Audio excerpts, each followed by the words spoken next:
I hate when, or I should say, I get bothered when people from the older generations try to like massage the level of desperation and turmoil that younger generations today are going through. They even, I can hear a little bit of nervousness in their voices when they talk about how, well, when I was, I mean, you don't remember, but when I was coming up, and you can hear it in their voices, there's just this little kernel of guilt because they know this is not what was promised at all for our future generations.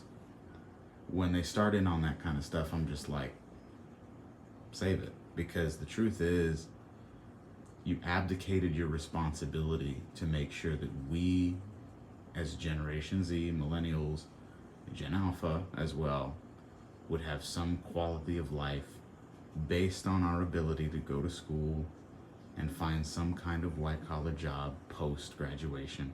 That fantasy, that fiction, that bit of marketing, from the perspective of some people may seem like, well, you had to do it. If you didn't, you were screwed, which is kind of true. There's some truth to that too, but at the same time, you shepherded all these young people into these universities, which were really just laundering money, and on the promise of a job for all these young people, and that just didn't pan out for far too many people.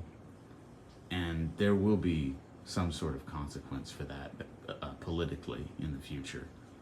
You can bet that that's one issue that has not really been put to bed properly, and is still a burning iron way in the back of our priorities list, but it's still on the fire. And I assure you that the anger and the pain and rage and hatred for this country that a lot of younger students feel is white hot, because every day deep down they know that this is not what was promised, and they feel it. The world used to be, the country at least, the USA used to be so teeming with life that you could trip and fall outside and find some fish to eat or some berries to eat. This place used to be paradise. The Native Americans recount of such. And so, look at the product of what, the American capitalist mindset has wrought on that land. Can you say it was a good experiment?